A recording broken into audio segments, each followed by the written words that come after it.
Ini kabar terakhir ada berapa kemungkinan 600. berapa ratus pegawai pajak yang sebagian besar dari pajak dan bea cukai itu 647.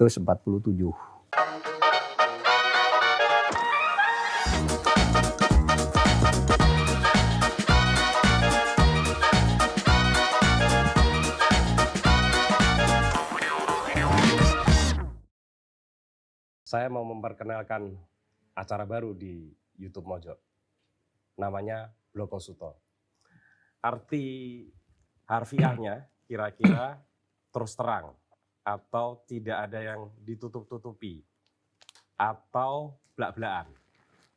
Tapi itu makna harfiah. Nah, ada makna sosiologisnya.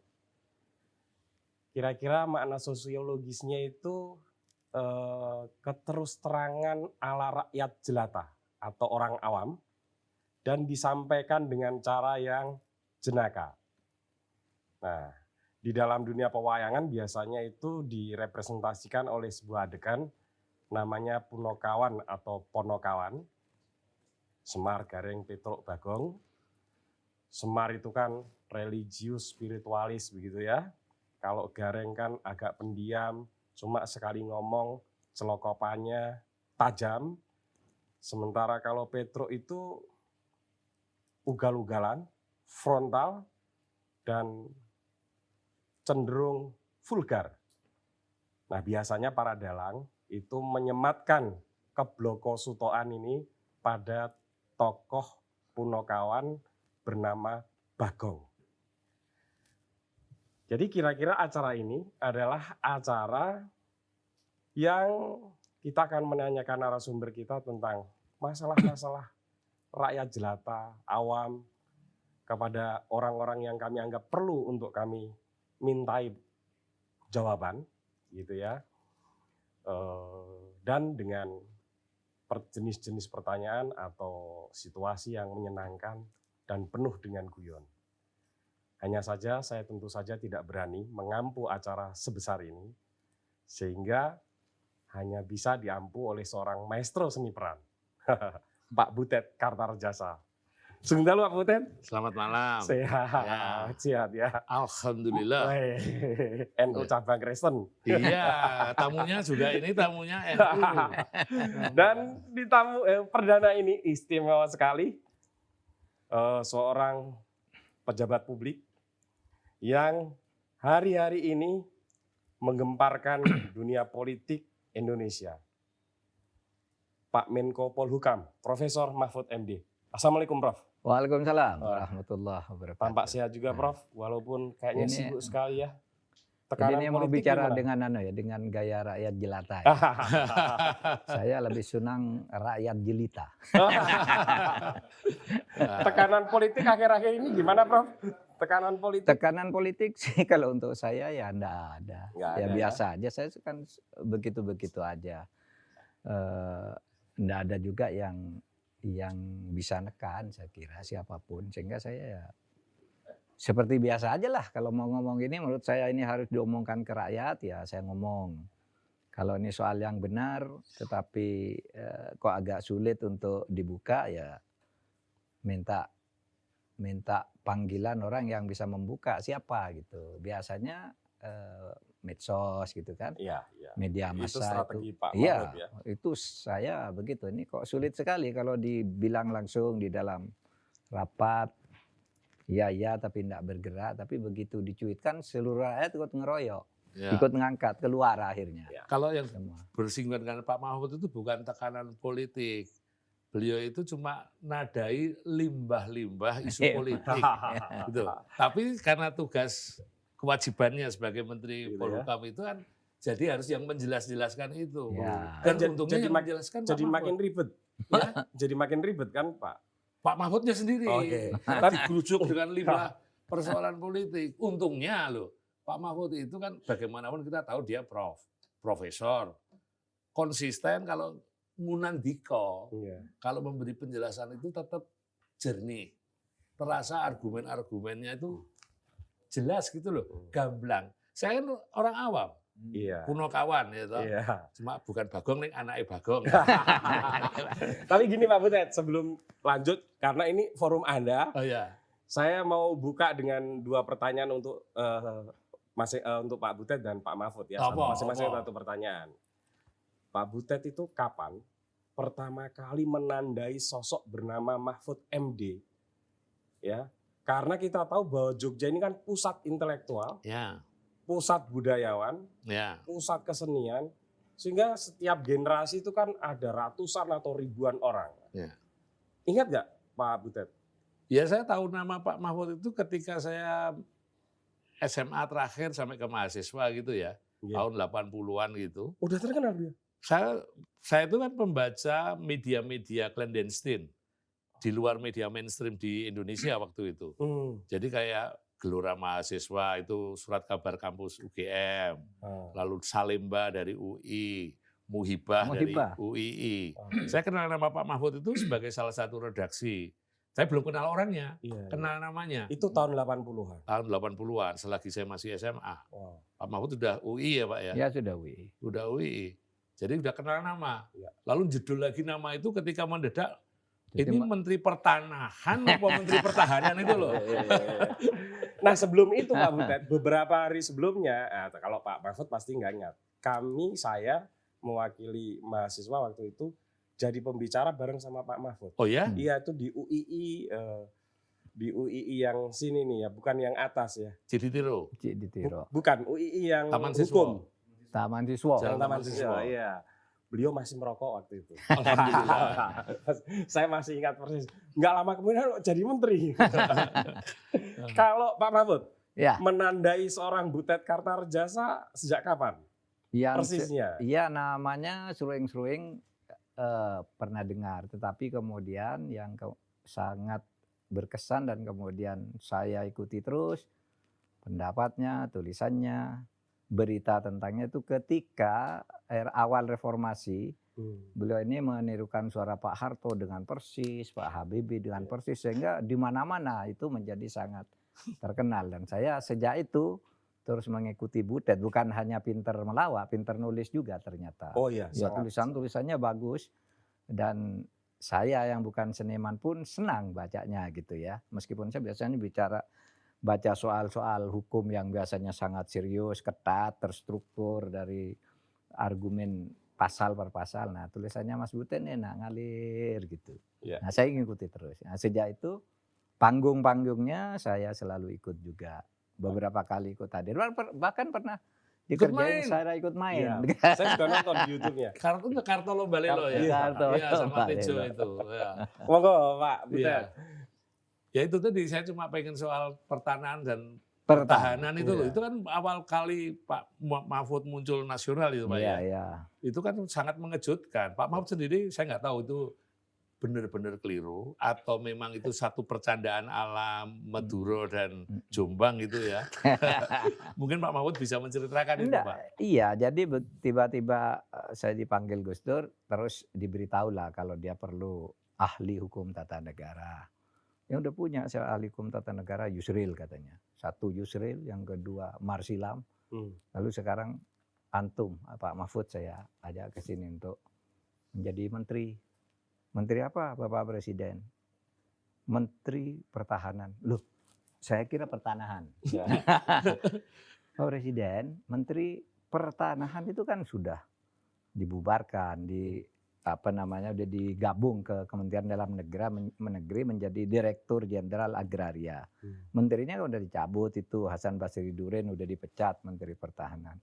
Memang saya enggak Menteri Pertanahan tapi pertahanan gitu. Nah di situ saya kaget kan, loh pertahanan, saya itu enggak pernah belajar militer, baris berbaris saja selalu yang paling gila gitu kan. Baris berbaris selalu jadi cadangan aja, enggak pernah tim utama kan karena enggak bisa baris. Main tembak-tembakan apalagi ketapel aja juga kadang-kala enggak kena, saya bilang. Loh itu enggak perlu latar belakang. Saya jadi presiden aja enggak pakai latar belakang bisa. Masa pakai latar belakangannya. Jadi menteri pertahanan gitu. Nah disitulah ya, ya rakyat kemudian kaget kan, bukan hanya Mas Butet. Mungkin meskipun sudah dijelaskan bahwa itu Menteri Pertahanan bukan Pertanahan, mungkin orang enggak percaya juga. Ini dari mana sih orang kok tiba-tiba jadi Menteri Pertahanan kan gitu kan.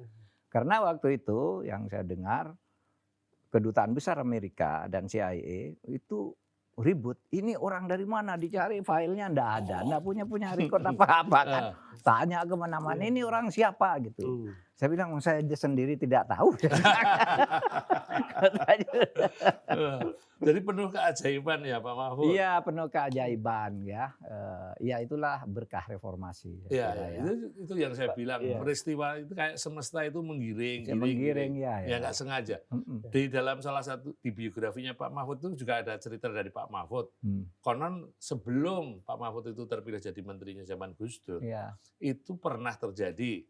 Menurut cerita Pak Mahfud ada seseorang yang memberikan cincin kepada Pak Mahfud. Iya. Bisa diterangkan itu Pak? Jadi begini, waktu saya ini baru reformasi. Iya. Gus Dur baru terpilih. Jadi saya pembantu rektor 1 UI ada orang India datang ke kantor. Kenal Pak? Enggak kenal saya. Dia mau apa Pak? Saya mau ketemu Pak Rektor. Oh, Pak Rektor belum datang. Kata Evi resepsionis. Pak Rektor belum datang. Terus saya ketemu Pak Rektor nih. Tapi pembantu rektor sudah ada. Ya udah saya nunggu Pak Rektor di sana gitu. Terus begitu dia masuk ngomong sebentar. Katanya. Anda mau jadi orang besar katanya. Kata orang India itu? Iya kata orang India itu. Saya kan tidak percaya ini bahwa paling orang cari duit nih. Saya bilang dalam hati. Oh iya mau orang jadi orang bercapa. Anda mau segera pindah ke Jakarta. Kata orang itu. Loh saya dosen tetap di sini. Gimana mau pindah ke Jakarta? Anda mau segera pindah ke Jakarta katanya. Dari mana tahu? Itu wajahnya katanya. Terus orang itu ngelihat tangan saya. Iya Anda mau pindah. Anda tidak percaya kan katanya. Coba dia lalu nyobek kertas. Satu dikasihkan saya, satu tulis 2. Tulis warna kesukaanmu sekarang. Kata orang itu. Dia nulis duluan di situ. Nulis. Ini warna kesukaanmu sekarang. Kamu nulis warna kesukaanmu sekarang. Saya nulis biru. Biru. Ini biru warna saya. Dia buka blue. Benar kan? Percaya enggak katanya? Padahal di Madura nggak ada biru ya Pak. Iya kan? Nah di situ kemudian orang itu oke lah Anda enggak percaya katanya. Tapi ini menteri-menteri yang sudah ketemu saya. Ada nama Pak Muladi, ya, pokoknya menteri yang oh ya? Iya. Ini yang sudah pernah saya beritahu bahwa dia akan jadi menteri. Kita ada nama Pak Muladi, Pak Harmoko apa itu. Lalu Anda tidak percaya, saya memberi batu hijau gini, kecil kan? Batu cincin itu maksudnya? Bukan batu biasa, batu. Tapi kok batu ini kok ringan kayak kapas, tapi batu tidak lembut. Kalau kapas kan lembut ini batu. Anda simpan aja gitu. Nanti Anda ingat saya, nanti ketemu kita lihat ini gitu. Terus pergi dia. Habis itu bulan November itu terjadi 22 Oktober. Bulan November saya ditelepon dari Jakarta. Pak, jabatan guru besar Anda sudah turun, ditandatangani oleh menteri. Nah, pada waktu itu saya sedang ngejar jabatan guru besar waktu itu. Nah dia orang kan bilang tadi akan pindah ke Jakarta dan Anda jadi orang besar gitulah.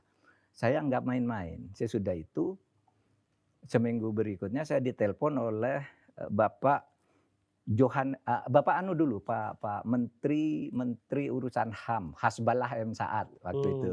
Kan ada Menteri Urusan HAM.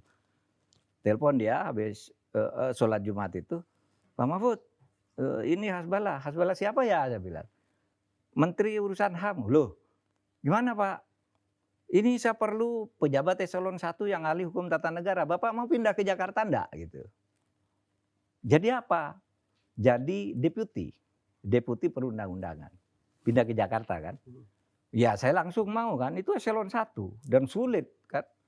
Sulit sekali orang bisa masuk eselon 1 dari pegawai di daerah. Enggak jadi apa-apa langsung ditarik ke sana. Gitu. Lalu saya pindah. Jadi pejabat di situ.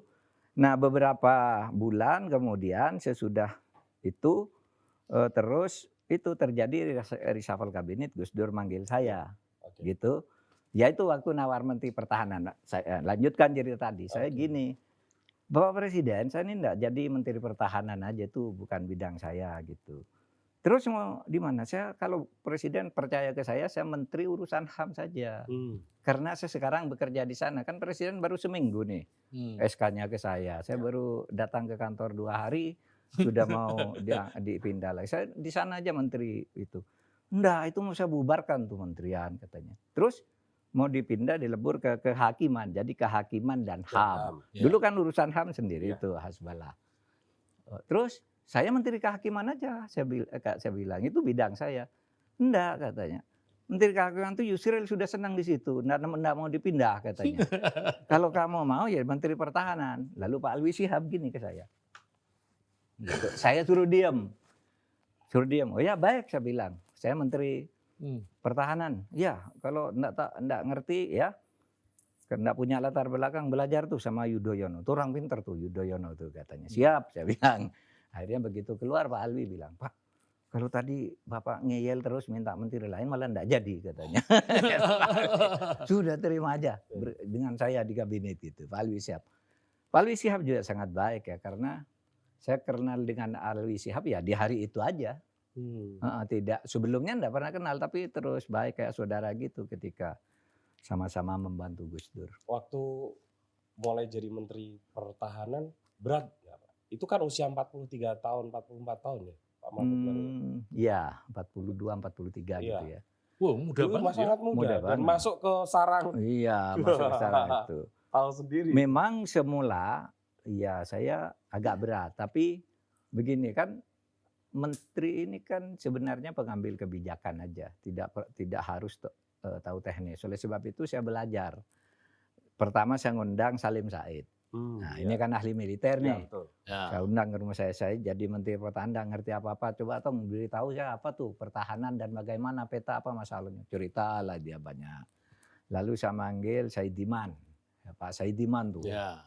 Dia saya ajak diskusi di rumah agak lama, bagus saya mulai ngerti. Lalu Hasnan Habib gitu, saya undang gitu. Terus saya mulailah minggu berikutnya belajar kebijakan dan jalan ternyata pada bulan kedua tuh sudah terkenal lah sebagai menteri pertahanan, tidak dipersoalkan lagi kapasitasnya. Padahal saya tuh hampir mengundurkan diri. Ketika begini, begitu Gus Dur ngumumkan kan masyarakat ribut, ini siapa nih menteri pertahanan nih katanya, kok tiba-tiba menteri pertahanan, ngerti apa dia? Termasuk Pak Amin Rais. Iya. Itu Amin Rais tuh Mahfud tuh murid saya, enggak pantas menteri pertahanan tuh katanya. Ya. Kalau menteri kehakiman mungkin oke lah. Meskipun kurang-kurang dikit. Kalau menteri pertahanan enggak bisa dia. Ada tambahnya mungkin. Oh iya Pak Amin Rais. Ya, Pak Amin. Oh, itu lalu- bagian menjaga identitas Pak Amin itu. Nah dalam keadaan begitu serangan ramai loh dari Jakarta. Waktu itu kan sudah sudah banyak SMS ya. Ya, Berita kalau berita link berita itu seperti yang baru ada kan baru Detik, Kompas gitu. Di situ ramai lah orang berkomentar ini orang apa. Sehingga saya pada hari Rabu yang diukumannya kan Selasa, Rabu saya panggil teman-teman sini, dosen-dosen UGM, yang aktivis-aktivis itu Pak Malik Madani, terus Pak Nur Hasan, saya panggil semua kantor, kayak bilang, saya diangkat Menteri Pertahanan oleh Gus Dur, tapi rasanya tidak tepat. Ini kritik belum bekerja, kritik sudah kayak gini, kapan saya bisa kerjanya? Dan saya memang betul-betul nggak ngerti. Kritik itu betul. Oleh sebab itu mumpung belum dilantik, saya akan mengundurkan diri. Besok enggak akan hadir di pelantikan. Nah, sedang bicara begitu itu tiba-tiba HP saya berdering. Saya tanya, halo siapa nih? Ajudan Presiden. Oh iya, mana? Ini ada telepon dari Pak Presiden Abdurrahman Wahid. Terus, oke, saya terima. Terus Gus Dur bilang, Pak Mahfud katanya, kamu jangan mundur dari menteri, saya yang bertanggung jawab, gitu. Iya betul. Wali tenan ya. Iya, kamu itu katanya, paling sebulan kamu bingung sudah itu kamu terkenal. Sudah saya yang nanggung, datang besok. Pokoknya tidak boleh tidak datang, saya lantik. Gitu. Siap Bapak Presiden, gitu saya. Nggak jadi mundur. Iyalah. Luar biasa ceritanya ya. Jadi. Tapi Iya. kembali ke soal cincin tadi loh Pak. Akhirnya gimana cincin gitu. itu? Relasinya gimana? Begitu saya dipanggil, satu guru besar udah dapat, Ya. yang kedua diundang ke Jakarta untuk jadi deputinya Hasbala M. Saad. Lalu saya ingat, oh iya ya, saya kemarin pernah ditanya orang India, saya akan mendapat promosi dan akan pindah ke Jakarta. Ini benar terjadi, promosi, profesornya datang, seminggu kemudian saya Jadi menteri. bukan, deputi dulu. Oh, deputi dulu, ya. dulu.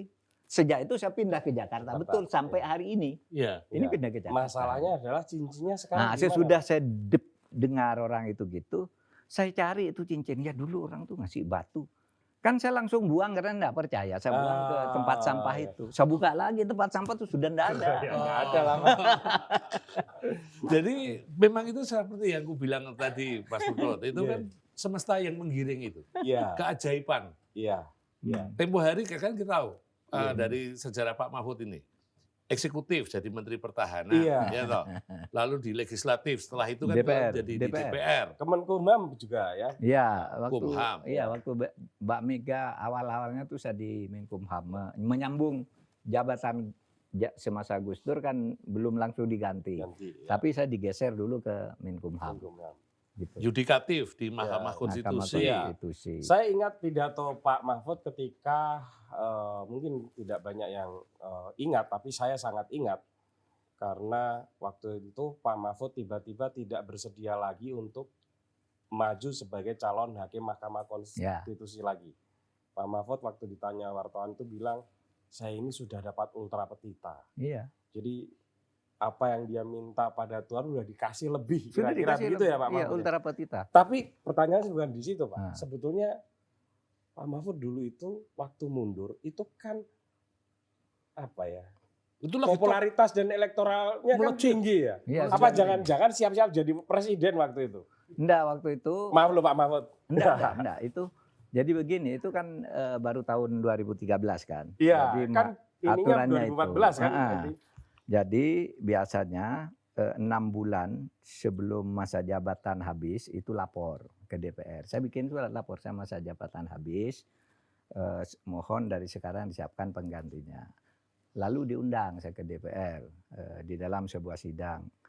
Pak Mahfud kalau masih mau kami perpanjang jabatannya karena yang dulu Pak Jimli bisa, yang ini bisa semua. Pak Mahfud terpanjang. Enggak, saya bilang. Saya sekarang mau merasakan kalau orang sedang nikmat berhenti itu seperti apa. Nah sekarang saya mau berhenti, saya bilang. Mumpung saya sedang ada di puncak. Tapi elektabilitas Pak Mahfud kan tinggi sekali. Iya. Waktu itu Iyalah jaraknya tinggi. dengan Pak Prabowo hanya beberapa poin Iya. aja. Iya betul. Jadi saya mundur dari situ, itu satu karena saya sudah, ini kan reputasi saya sudah bagus. Kalau saya teruskan lagi mungkin jelek karena waktu itu saya sudah diancam-ancam oleh anggota DPR. Karena sering membatalkan undang-undang, Iya, iya. berani nyerang DPR apa gitu, anggarannya mau diturunkan lah, inilah. Saya kan enggak mau diancam-ancam begitu. Saya sudah cukup, saya bilang. Enggak akan meneruskan lagi untuk memimpin MK gitu. Ya berhenti saya waktu itu, 1 April 2013 gitu. Nah, itu aja sebenarnya. Oh, Yang- bukan karena ada potensi untuk jadi presiden. Oh, ya? waktu itu, waktu saya dipanggil ke DPR, itu yang memimpin beliau Budi Santoso bersama Ahmad Yani. Oke. Nah, waktu itu saya nyatakan mundur, saya berhenti. Bagus Pak, kalau mau berhenti, kalau Bapak punya minat ke menjadi presiden atau calon presiden, kami yang pertama daftar untuk mendukung Bapak. Gitu, mereka berdua di ruang sidang. Oh, Iya, waktu itu. iya. Ya, Dan Pak tapi Mahfud tergoda. enggak, Oh, enggak kan waktu itu belum pendaftaran presiden, masih tahun berikutnya. iya. Pilpresnya, pokoknya saya berhenti gitu aja. Dan sebaiknya memang orang semacam Pak Mahfud ini tidak perlu tergoda. Karena seperti tadi cincin tadi itu, semesta yang akan membimbing dan mengiring. Iya, dan Pak Mahfud itu punya ini Pak Butet, punya filosofi seperti burung merapi jabatan itu, merpati. Iya. Kalau didekati lari burungnya, kalau dia malah datang. Mbak, iya. Jangan-jangan ini karena dia malah nanti jabatannya datang. Iya. Lo kemarin itu sudah nyaris datang. Yang mana? 5 menit menjelang Wapres Rasido. Lo tercancel loh. Lo itu kan termasuk korban yang dizolimi. Dan biasanya calon pemimpin yang baik itu adalah korban-korban yang dizolimi. Oh gitu ya. Oke. Jadi kita izin, biarkan saja semesta Iya, yang iya, iya. mengatur. Tapi sebelum itu Pak, ya saya tidak mau membahas yang soal pemanggilan itu, sudah banyak yang membahas. Tapi Oke. kira-kira waktu itu ya, Hmm. saat mau disandingkan dengan Presiden Jokowi incumbent ya, Hmm. apa yang ada di pikiran Pak Mahfud dalam konteks apa yang akan dilakukan untuk Indonesia? Ada nggak bayangan Ada. waktu itu? Apa misalnya Pak? Dan itu pesannya Pak Jokowi juga. Hmm. Saya perlu penegakan hukum. Karena ini sekarang Pak Jokowi kan banyak ke ekonomi ya, infrastruktur apa. Kadang-kala hukum itu sudah habis rapat, nanti kalau tidak ada gerakan-gerakan apa-apa, terlena semua, baru kaget lagi. Ini saya perlu pengawasan yang kontinue. Itu yang disampaikan oleh Pak Jokowi melalui Pak Pratikno. Gitu. Dan pesannya Pak Jokowi, Pak Mahfud, kalau nanti jadi calon, akan banyak orang nawari uang. Jangan mau sepeser pun. Seluruh biaya pencalonan, kampanye dan sebagainya sudah diurus oleh tim kepresidenan Pak Jokowi pada waktu itu. Karena memang banyak waktu itu yang bawa tas itu. Begitu ya. Iya, ada yang diantar sepolitisi bawa tas. Pak ini sumbangan untuk kampanye, saya nggak boleh, saya bilang. Bapak kan butuh, dipakai aja gitu. Banyak yang gitu. Nah itu sudah diingatkan sebelumnya. Jangan mau. Pak Jokowi langsung. Iya lewat Pak Pratikno. Oh lewat Pak. Nah bahwa Pak Pratikno Pak Jokowi betul-betul mencalonkan saya itu sesudah gak diumumkan sore bahwa saya tidak jadi, orang kan kaget semua. Saya dipanggil Pak Jokowi ke istana memberitahu Pak Mahfud ini terpaksa terjadi. Saya yang merencanakan bahwa Pak Mahfud wakil saya sampai tadi siang, gitu. Karena hasil survei, pendapat para tokoh dan sebagainya. Tapi pada jam terakhir itu pimpinan partai minta diganti. Ya, yang 3 orang bertemu itu ya Pak Mahfud ya. Sementara kalau saya tetap bertahan Pak Mahfud, kalau salah satu dari ini keluar dari koalisi dan membentuk koalisi baru bersama, waktu itu taruhlah disebut Pak GN, Gatot Nurmantio, akan jadi 3. Ya kan, jadi 3 bisa pertarungan ketat, bisa 2 putaran. Gitu. Jadi itulah nanti Pak Mahfud masih banyak kerjaan di kabinet gitu, tidak harus wapres tapi nanti tetaplah bersama saya gitu. Nah, itu yang dikatakan Pak Jokowi di saat pengumuman survei. Oleh sebab itu saya katakan Pak Jokowi, Pak, seumpama saya jadi Pak Jokowi, saya mungkin melakukan hal yang sama. Saya bilang, enggak, saya akan terima usul partai daripada situasinya kacau gitu. Oleh sebab itu bagi saya yang penting Pak Jokowi mengatakan sendiri kepada saya bahwa saya memang waktu itu diminta gitu atas perintah Pak Jokowi kepada Pak Pratikno, Pak Teten dan Pak Pramono Anung. Ya sudah Pak, selesai. Saya pulang ke Jogja. Saya pulang ke Jogja, orang ribut. Ini apa yang terjadi? Kok Pak Mahfud sudah dipanggil kok ini? Saya sudah berkata, saya tidak akan memberi penjelasan apapun karena saya sudah dapat penjelasan dari Pak Jokowi dan saya sudah umumkan saya tidak kecewa gitu ya. Tidak sakit tapi ya kaget lah saya bilang. Gelo Pak. Iya gelo bener enggak? Karena begini saya katakan loh, saya ini diminta jadi calon wakil presiden lalu batal. Kan tidak kehilangan apa-apa. Ya. Lalu saya cerita Bung Karno berkuasa 20 tahun kekuasaannya dirampas. Ya. Betapa sakitnya itu saya enggak cuma jadi dinaik. Bung Karno udah di atas diturunkan. Presiden Soeharto. Ya. 32 tahun seperti kaisar sampai bulan 11 Maret dianggap seluruh rakyat Indonesia 100% mendukung dia. Hanya 2 bulan kemudian dijatuhkan oleh seluruh rakyat. Betapa sakit dia. Gus Dur juga sedang berkuasa harus turun. Nah, saya enggak kehilangan apa-apa. Ya udah saya bilang. Tapi kemudian saya marah ketika saya sudah di Jogja sudah terima itu jalan-jalan tiap hari gitu. Tiba-tiba saya lihat TV ada Romi pimpinan P3 berkomentar di dalam diskusi itu bohong itu siapa tuh yang mau Pak Mahfud jadi calon wakil presiden itu GR aja katanya. Datang sendiri ke istana. Wah kurang ajar orang ini. Si Romi padahal dia yang datang ke saya beberapa kali sebelumnya dia minta saya jadi wapres. Dan dari sisi family sebenarnya saudaranya Pak Romi kan dekat sekali sama Pak Mahfud. Iya. Ya dia yang hubungan politisi Pak. Datang ke rumah Pak Mahfud pokoknya calon. Lu kok bilang begitu? Saya telepon ILC karena Ilyas yang sudah berkali-kali pagi sore nelpon. Saya enggak mau ngomong udah selesai saya bilang. Besoknya saya telepon begitu Romi Pak Karni saya mau bicara, besok saya mau datang, dia bilang. Nah di situlah Meledak lah itu ya. saya ledakan di situ. Iya. Sebenarnya kalau nggak ada itu Oh gitu ya. Memang sebetulnya Pak Mahfud nggak ada Nggak ada niat. nggak ada niat. nggak ya? ada. Baik banget Pak Nggak ada. Mahfud Dan ya. saya sudah di Jogja. Sebab itu saya pulang. Padahal Pak Mahfud tahu siapa yang menjegal Pak Mahfud kan. Iya, pastilah. Pasti tahu.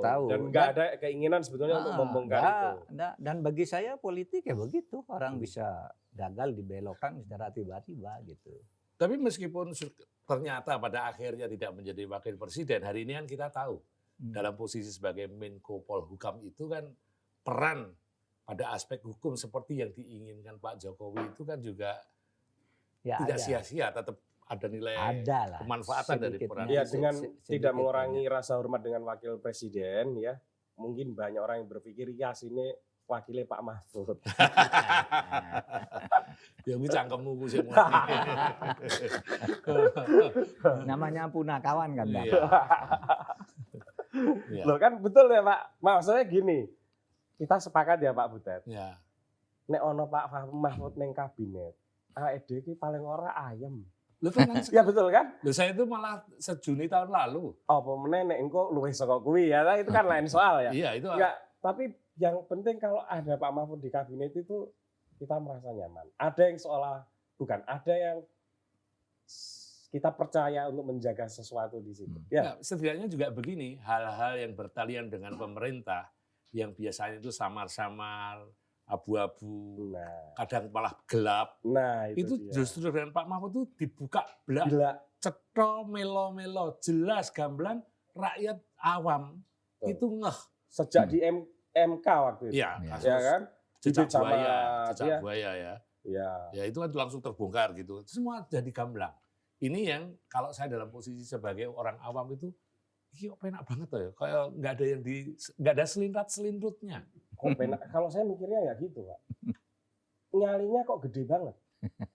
Pak membongkar Sambo itu, waduh. Oh iya. Wah itu Pak. Itu nih Rano Pak Mahfud nggak jeblok loh itu Pakai Pak. doa-doa nggak Pak itu Pak? Itu waktu mau bongkar-bongkar kayak gitu tuh Pak.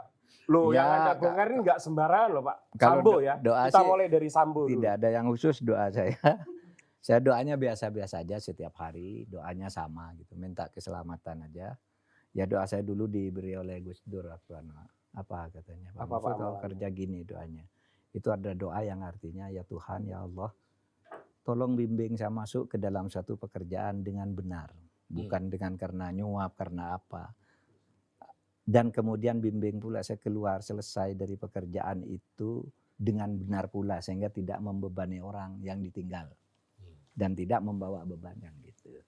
Jadi kalau bahasa Arabnya tuh Rabbi Allahumma Rabbi adkhilna mudkhala sidqin wa akhrijna mudkhala sidqin waj'alna lil muttaqina imama. Berilah kepada saya kekuasaan yang menolong.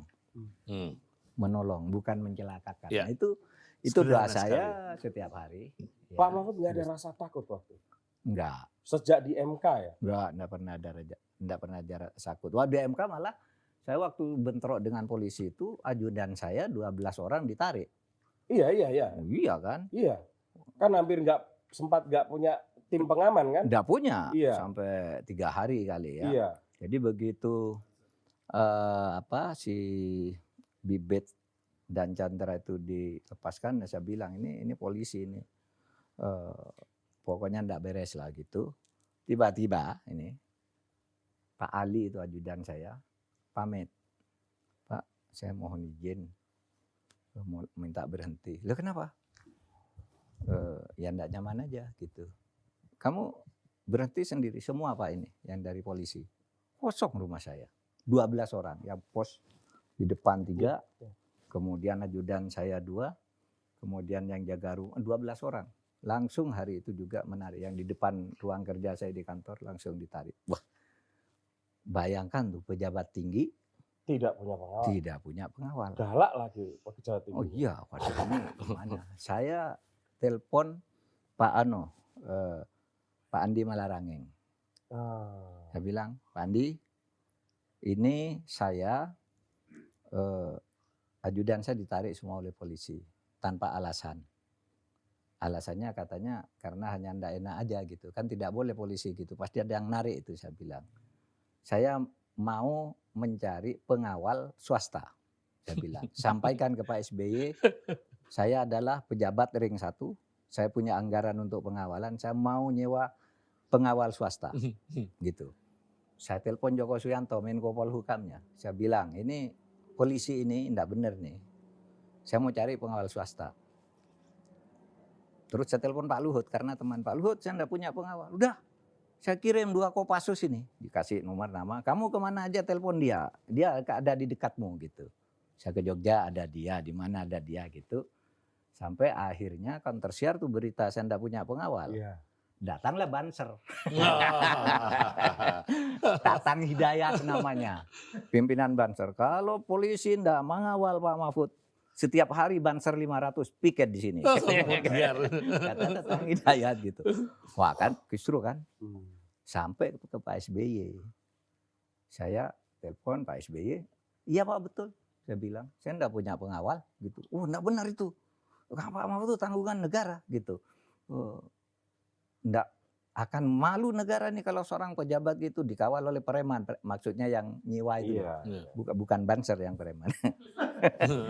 Kan saya kan mau nyewa swasta itu. Iya. Detektif swasta. Dan kebetulan sekjen saya Pak Janet D. Enggafar tahu. Dia yang mengusulkan, Pak jangan takut. Kita cari swasta aja. Uangnya gimana? Ada di sini. Dia kan sekjen. Yang ngurus uang. Ada Pak. Anggaran mata anggarannya aja. Saya yang ngatur gitu. Jadi waktu itu saya kesepian betul hanya dengan sekjen saya Pak Janit, lalu ajudan yang sipil namanya Edi, kecil gitu tuh cuma ngangkat tas aja. Gitu ndak ada ajudan yang pakai senjata gitu. Nah akhirnya apa? Pak SBY lapor gitu, sorenya Kapolda Jaya namanya Pak Wahyono.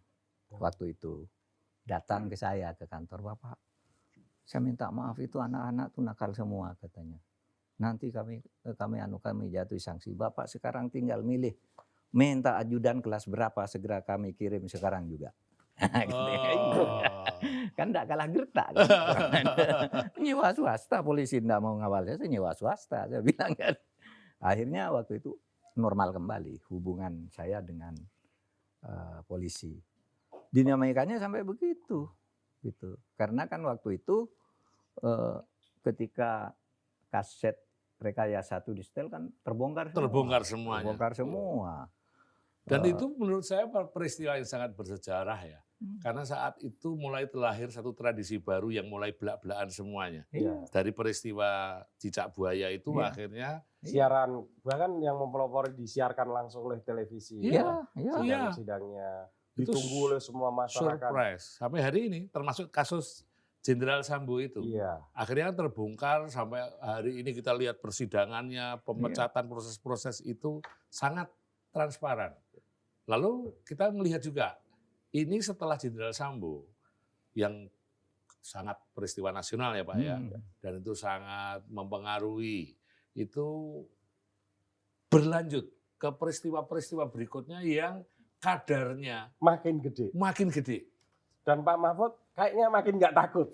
makin nggak takut dan Pak Mahfud selalu berada di pusaran-pusaran untuk mengambil peran-peran seperti itu. Karena memang pertama itu juga bagian dari tugas Menko Polhukam kita tahu. Ya. Tapi hari ini misalnya saya sebut saja ini supaya orang ingat tanggal 8 Maret 2023 dan hari ini pula seluruh rakyat Indonesia itu sedang terheran-heran terkesiap dengan satu gempa bumi 300 skala triliun. Nah, ini teman-teman ini waktu kami syuting ini persis tanggal 8 Maret. Pas ya. Ledakan 300T ya. 300T dan lagi-lagi yang meledakan Prof Mahfud MD.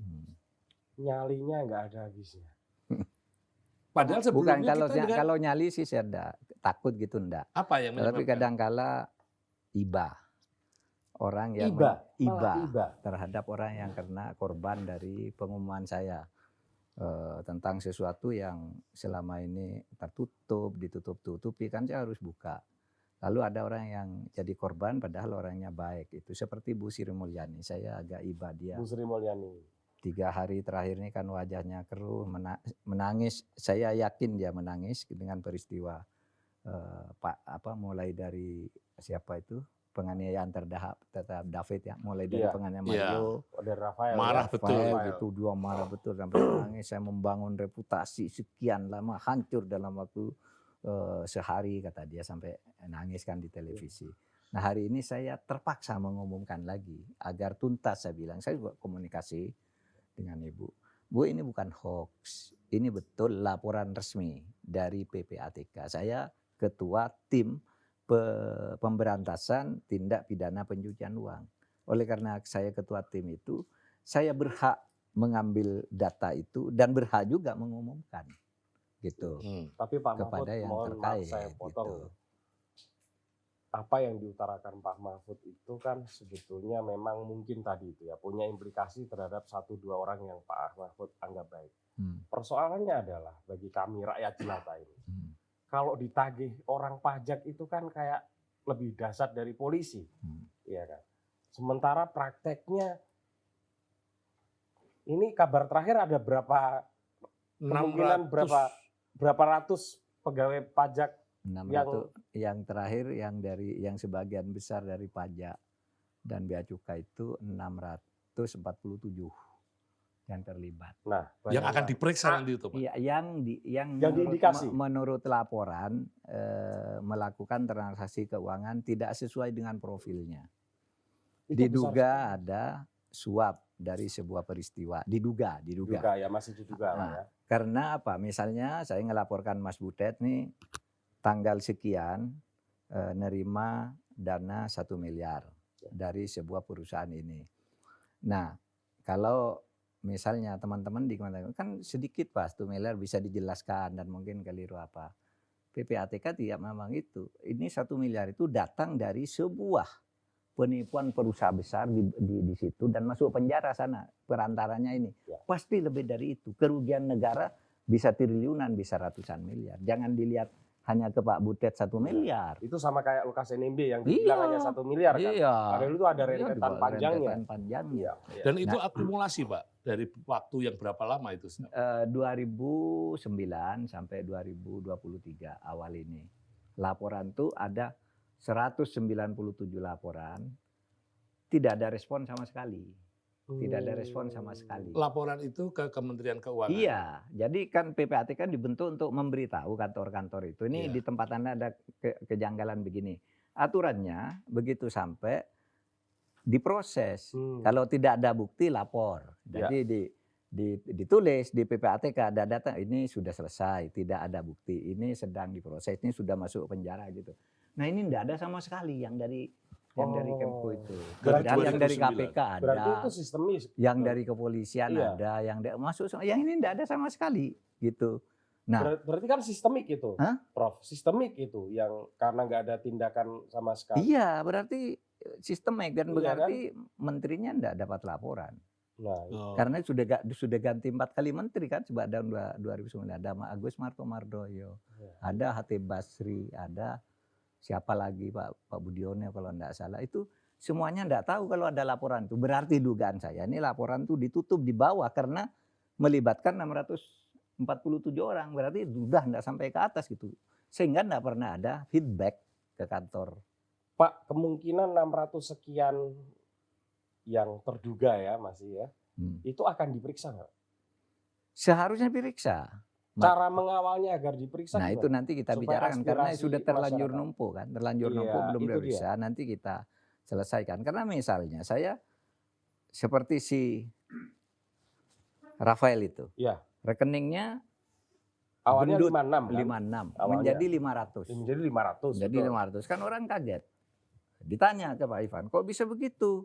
Kan rekeningnya cuma 56. Kok Anda laporkan ke publik 500? Transaksi. Bukan. Karena kementerian hanya memeriksa rekeningnya Rafael. Bukan Istrinya, anak. anaknya, saudaranya yang terkait dengan itu semua, itu semuanya 500 miliar. Gitu. Ya.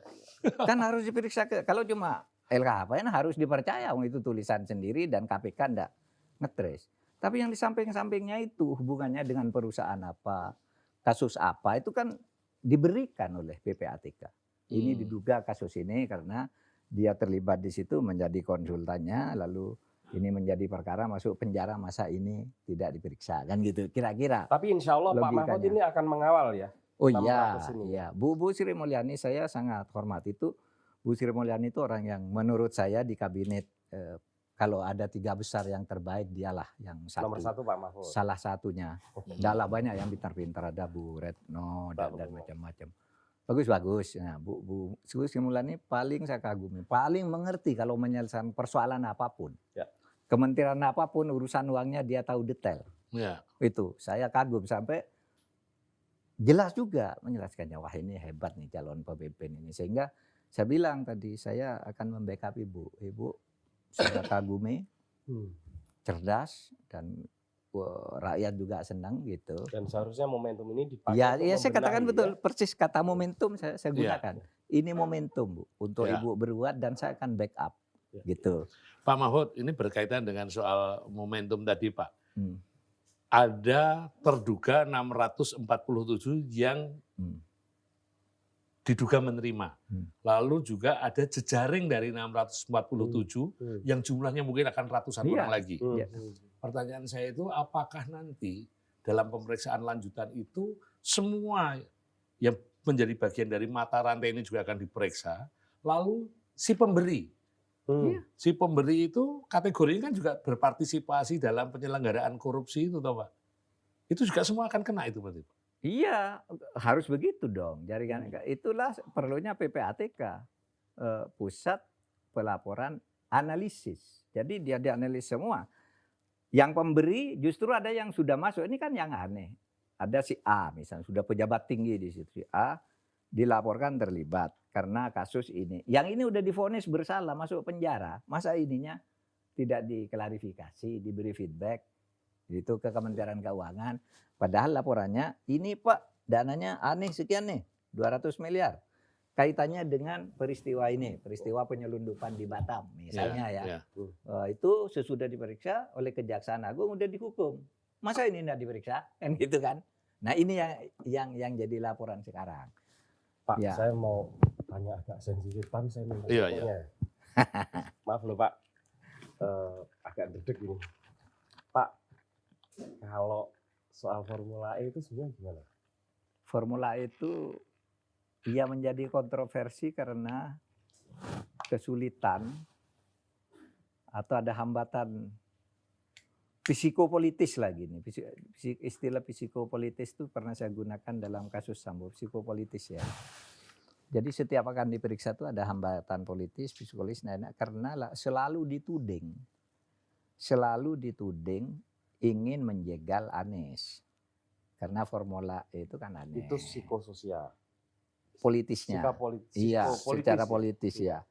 Sehingga KPK itu setiap nyebut mau menyelidiki gitu, orang mau demo, KPK-nya mau dibakar. Kalau ini ya untuk menjegal gitu. Sehingga ya gamang. Apakah kasus korupsinya ada indikasinya kuat? Laporan BPK. Laporan BPK itu menyimpulkan Formula E tidak boleh dibiayai oleh APBN maupun APBD. Firm itu ya? Firm, karena menurut undang-undang yang boleh dibiayai oleh APBN, APBD itu undang-undang olahraga tertentu yang disukai rakyat secara masif. Nah, lalu disebut yang masif itu apa? Sepak bola, voli, bulu tangkis, sirkuit itu tidak ada. Nah, lalu BPK minta ini supaya didalami, ada indikasi tidak benar. Nah, setiap ini mau didalami, ribut. Katanya mau menjegal Anies gitu. Sehingga sekarang ya kalau pertimbangan politisnya begitu, saya bilang silakan aja KPK. Tapi kalau Anda tanya ke saya, bukan bahkan saya ya, KPK itu bukan bahan. Kalau Anda tanya ke saya, Anda pedulikan itu, tegakkan hukum. Kalau benar ada. Negara nggak boleh kalah gitu kan? Iya. Dan yang kalaupun itu terjadi penyelewengan kan belum tentu Anies juga. Iya. Kan ada beberapa tuh yang sudah disebut di DPR-nya sekian, dinas ininya sekian, kan sudah ada yang disebut. Dan sebetulnya itu kok selalu kalau Anies juga ya, Hah? kalau misalnya nggak terlibat kan sudah clear ya. Iya, iya. Saya bilang tadi kalau memang mau ditunda, biar tidak dibilang menjegal misalnya. Nanti kalau sudah pilpres atau sudah pendaftaran aja disikapi ya silakan aja. Kan perkara itu tidak akan hilang sampai 20 tahun. Kalau dugaan seperti itu. sialnya kalau nanti malah Kalau Aniesnya lewat 20 terpilih, tahun hilang. kalau Anies terpilih jadi presiden gimana tuh nanti? Ya enggak tahu lah. Dilihat nanti aja. Kan belum Sebenarnya saya nggak kepengen komen nanti jadi stigmanya sentimen pribadi. sentimen Ya. pribadi. Tapi enggak ada anunya sih. Enggak apa-apa lah. Hmm. Apa namanya? Kita menyesuaikan kebutuhan politik barangkali si Pak KPK gitu. Ya, tapi menurut feeling Pak Mahfud ini, Mm-mm. ada nggak keberanian KPK untuk menindak kasus ini? Saya enggak punya feeling kalau urusan KPK. Ya, oke Pak. Kita geser Enggak dikit. boleh pakai Geser. feeling kalau Iya, iya. KPK. Oh, kalau Karena gitu. struktural bukan bawahan saya. Bukan bawahan ya, karena Bukan, 9 itu. Iya, tidak, iya. betul. Dia lembaga seperti Iya, iya. KPU, KPK, Komnas Betul. HAM apa itu tidak boleh kita memerintah. Tapi kalau dimintai fasilitas bantuan teknis apa itu kita tugas pemerintah dana. Juga gitu. timbunan masalah yang hot news saja juga ini, Bung Putut. Iya. Ini kan tadi setelah soal ledakan di Ditjen Pajak dan bea cukai ya, Ya. juga masih ada juga di kepolisian yang tempo hari saya baca di medsos itu ada sejumlah polisi yang rekeningnya sangat gendut itu. Iya. Itu satu masalah yang lain lagi. Lalu yang paling mutakhir itu soal ini pembatalan pemilu itu Oh. Pak dari pengadilan negeri ya Pak ya. Dan sekali lagi mohon maaf Pak Mahfud, kami dengar-dengar Ya. Pak Mahfud ada di belakang itu. Gosipnya gitu. Gitu ya. Gosip. Kita kan harus Iya. belak-belakan tuh Pak ya. Iya. Itu penjelasannya gimana Pak? Ya itu saya termasuk yang kaget ya dengan itu. Karena pengadilan negeri itu tidak boleh memutus begitu gitu. Dia sudah kalah tuh Partai Prima, sudah kalah di PT UN, sudah kalah di Bawaslu, tiba-tiba muncul di situ kan tidak boleh. Pengadilan umum itu tidak boleh mengurusi urusan tata usaha kepemiluan. Seperti halnya pengadilan militer tidak boleh mengadili orang mau bercerai. Itu urusan peradilan agama. Udah di kota-kota gitu kan oleh undang-undang. Dia kok masih masuk ke situ. Sehingga wajar kalau ada ini jangan-jangan rekayasa pemerintah. Kecurigaan itu. Artinya Pak Mahfud Iya. mahfum ya dengan hal itu. Iya karena caci makian itu datang ke saya sampai tengah malam. Dicaci maki, pemerintah ini melakukan rekayasa pura-pura mau pemilu ternyata membatalkan. Dia tidak tahu bahwa pengadilan itu di luar kita, gitu kan? Sampai akhirnya malam gitu saya baca berita Megawati marah karena putusan pengadilan itu melanggar konstitusi. Pokoknya tidak ada tawar-menawar, pemilu tidak boleh ditunda kata Bu Mega. Kemarahan di mana-mana. Nah, kemudian saya kontak PDIP atas berita itu, apa betul Bu Mega marah? Hasto jawab, iya itu sikap Ibu, itu arahan Ibu kepada kami gitu. Jadi kalau ada berita misalnya dikatakan Bu Megawati marah sampai nelpon Mahfud MT itu enggak. Yang benar saya berkomunikasi dengan Hasto, Ya. saya menanyakan Bu Mega marah benar. Iya udah, makanya lalu saya tampil. Kalau sampai begini ya tampil. Pokoknya putusan ini enggak benar. Gitu dan kita lawan. Ya lawannya kalau secara hukum naik banding. Kalau secara politik harus dilawan juga dengan opini dan penolakan karena itu membahayakan ya. Membahayakan negara. Gini loh. Kalau betul pemilu ditunda, berarti harus ada masa di mana pejabat presiden itu kosong. Nah kalau kosong itu yang bisa mengisi tidak ada lembaga itu kecuali mengubah dulu konstitusi. Ya. MPR kalau dulu, zaman dulu sidang istimewa sudah kosong ganti ini bisa. Ya. Sekarang tidak ada. MPR itu menurut Undang-Undang Dasar sekarang tidak punya wewenang mengisi kekosongan presiden kecuali ada impeach, itu pun harus sidang DPR sekian lama lalu di MK sekian lama balik ke DPR lalu serahkan ke MPR nih kalau mau di impeach itu. Itu kan hanya begitu wewenangnya MPR. Lalu sekarang kalau tiba-tiba terjadi kekosongan dia milih enggak bisa. Gitu. Dan itu berbahaya karena begini. Kalau begitu diamandemen dulu undang-undang dasarnya. Oke, diamandemen. Kalau Bu Mega minta anak buahnya enggak boleh hadir. Pak SBY enggak boleh hadir. Anak buahnya. Surya Paloh anak buah saya enggak boleh hadir, saya enggak setuju perubahan undang-undang dasar. PKS juga enggak akan bisa jalan sidang. Chaos itu. dong Pak. Chaos kalau sudah chaos itu rakyat nanti masuk sendiri, bikin hukum sendiri. Nah kalau sudah bikin hukum sendiri, MPR-nya tidak bisa bersaing, disitulah bahaya akan muncul. Oleh sebab itu kita lawan ini. Tapi persoalan peliknya kan putusan hakim bagaimanapun mengikat. Putusan hakim putusan hakim bagaimanapun mereka tapi bisa dilawan selama Iya, belum bisa dilawan. inkrah gitu. Tetapi kalau itu nanti inkrah, saya sangat meyakini Mahkamah Agung akan membatalkan ini. Paling jauh ya kompromi lah. Komprominya apa? Pemilu tidak ditunda tapi partai Prima ikut. prima tanpa harus ikut verifikasi langsung diikutkan, itu bisa jadi. Karena Ya. pernah terjadi yang partainya Pak Amin Rais itu ya. Ya. Kemudian bisa jadi juga denda, karena ini kan perdata, asumsinya perdata. Nah kalau perdata uang dong, jangan hak administrasi. Tapi misalnya gini Pak Mahfud, ini kan seorang hakim itu kan pastinya punya kepintaran, dianggap punya kepintaran yang luar biasa sehingga dia bisa dalam posisi itu. Kok bisa melakukan satu semacam apa ya, ketololan, salah kamar gitu. Ya. Apalagi PN Jakpus ya. Nah, Pak ya. Ya makanya lalu ada yang menuding bahwa ada kekuatan besar di belakangnya. Kekuatan besar nggak ada tuh. Saya bilang itu kekuatan kecil, kekuatan besarnya saya bilang.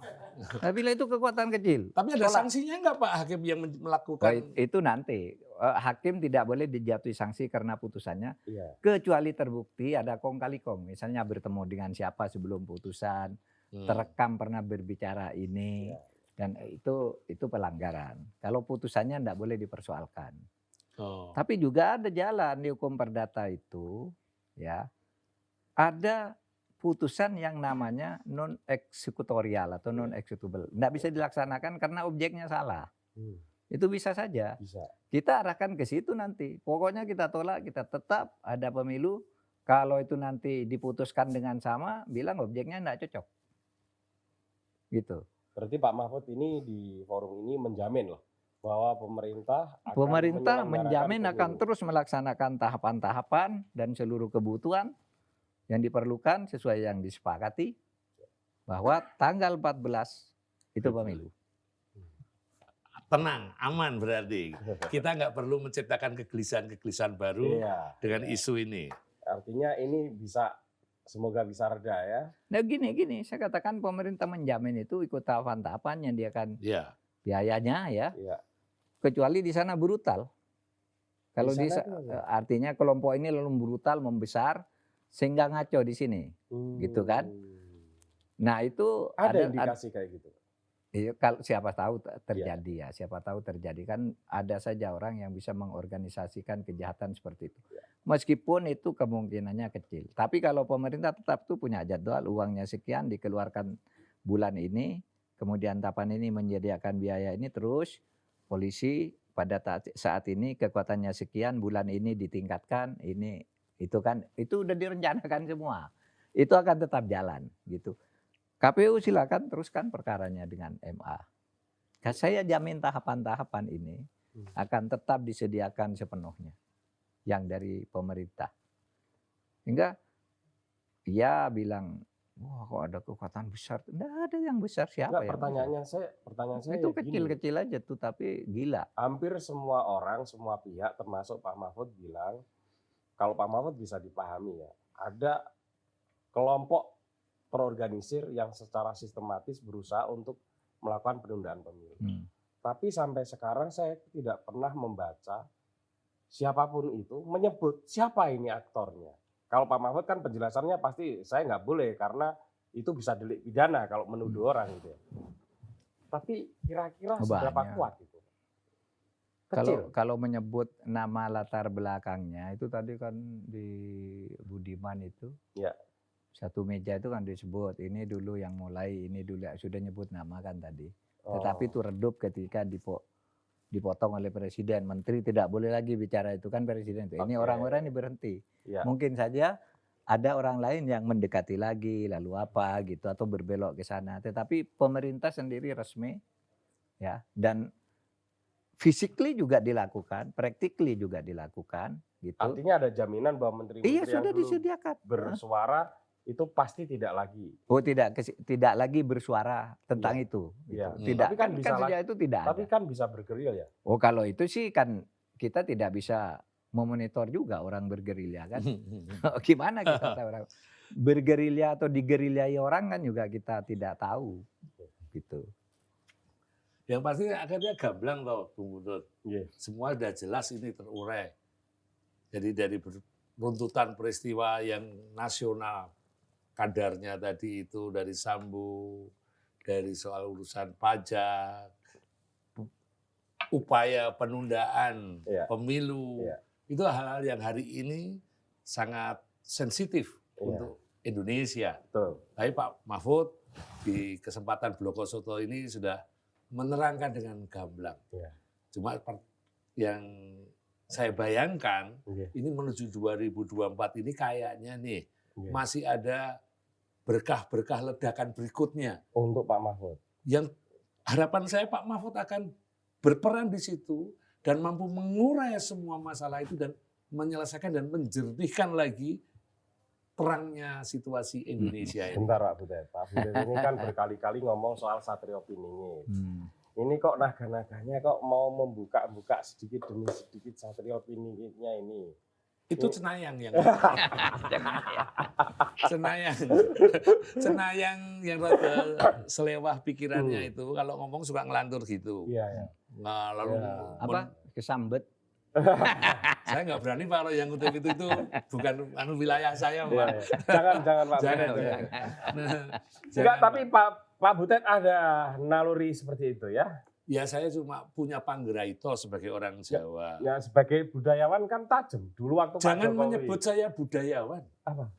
Pengecer jasa acting. Soalnya yang budayawan merasa budayawan beneran bisa Oh, marah-marah. enggak lah Pak. Nggak boleh. Jadi saya bersyukur aja toh. Pak, saya itu mau tanya ke Pak Mahfud tapi nggak berani. Apa? Jadi saya titip penjenengan aja. Apa? Pak Mahfud ini kan kayaknya disayang sama Bu Mega. Jangan-jangan. Loh Pak Mahfud itu malah diminta Bu Mega mengajar sekolah politik PDI Perjuangan. Nah, gitu, iya. Pak. Yang minta Pak Jokowi konon juga jadi Menko Polhukam, konon juga Bu Mega. Saya nggak tahu persisnya kan. Ya gosip. Kan disayang. Jangan-jangan. Ada Ya kemungkinan. nggak tahu, itu tergantung Ya, coba cenayang ditanyain. politik. Hah? Coba ditanyain, saya nggak berani. Enggak, Pak Mahfud itu kalau saya tanyain selalu bilang tidak. Tidak. Karena apa. loh, tidak. Karena filosofi merpati tadi. Karena soal cincin tadi Pak Mahfud. Ya tak jelas. Cincin itu tadi satu isyarat semesta sedang membimbing dan menggiring.